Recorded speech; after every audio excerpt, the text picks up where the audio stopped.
Hi everyone, welcome back to my channel again. If you guys don't know me, my name is Ayush. I'm a graduate student at Penn State, and today we are going to talk about the problem which I suffer the most, which is known as burnt out.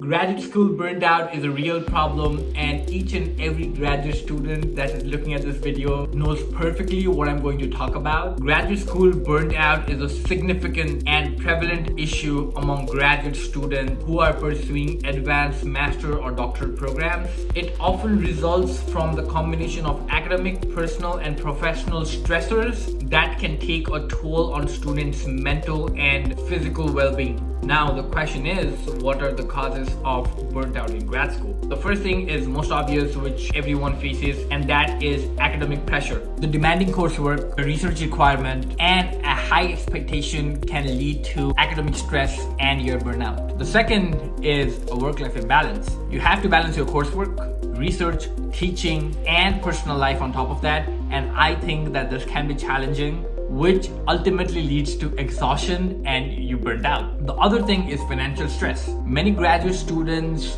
face financial burden due to tuition fees, loans, or low stipends, which adds on top of your work-life imbalance and academic stress, and you are exhausted. The fourth one is, which is my favorite, and I have been through this and I'm still in this, which is isolation. As a graduate student, you often spend long hours working independently, which ultimately leads to the feeling of loneliness and you're isolated. And the last, which is like my favorite, and I suffer this still to this date, and I don't think that I can remove it anytime soon, and that is perfectionism. I want to strive for perfectness every single time that I do my research, and I am a perfectionist.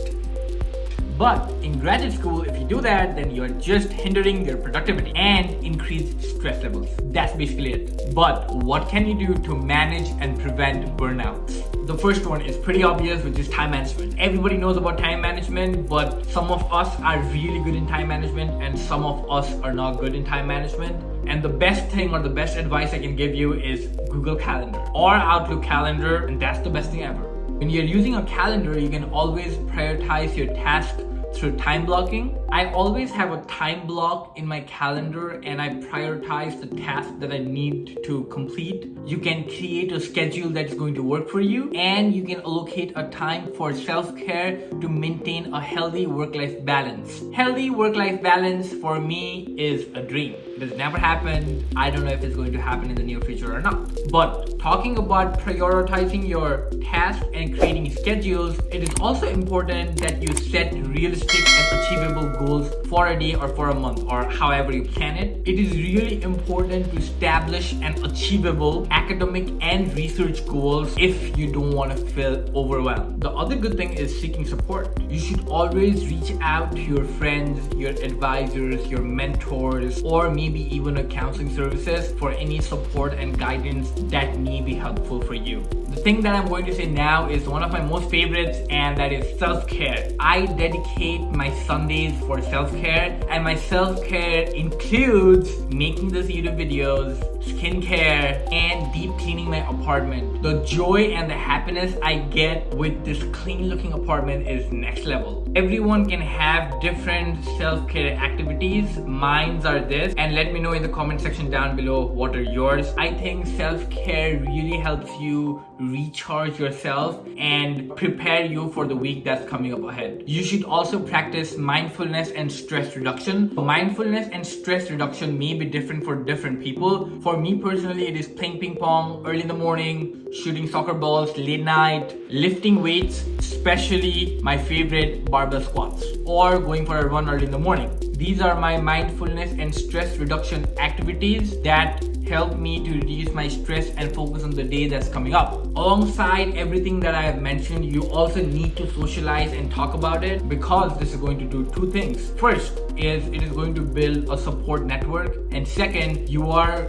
draining down your emotions and it is going to help you feel good about yourself. Another one is to set boundaries. I know that graduate school is very work heavy and it does not say weekends or weekdays, and it is up to you, and you should learn to say no when necessary and establish a clear boundary to protect your mental and physical health. The other important thing is taking breaks. I think it is really important to take breaks when you are doing your research for a long working hours or you feel overwhelmed. I think it is really important to allow yourself to take a regular break during the day or take vacation when you think that you desperately need a vacation for yourself. Sometimes you never know if a burnt out becomes a severe or a chronic illness. In this case, you consider seeking a professional help from a therapist or a counselor who specializes in academic related stress. And if burnt out is still the same, then you should consider some academic adjustments. It may be appropriate to discuss adjustments to your academic workload or research expectations with your advisor or department. I want you to remember that burnt out is a real and a serious issue,